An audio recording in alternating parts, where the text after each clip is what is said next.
వాస్తవంగా కాలు ఇరిగినప్పుడో, చెయ్యి ఇరిగినప్పుడో, లేకపోతే ఇంకొకటి ఆపరేషన్ ద్వారా తీసినప్పుడు వేరే పార్ట్ లేకపోతే ఆ నడక, ఆ చేతులతో ప్రయాణం, వ్యవహారం చాలా కష్టంగా ఉంటుంది.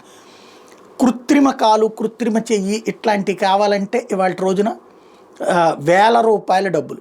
సాధారణ పేద ప్రజలు ఇవి భరించలేరు. కొన్ని క్లబ్బులు అట్లాంటి వాటిని స్పాన్సర్ చేస్తుంటాయి.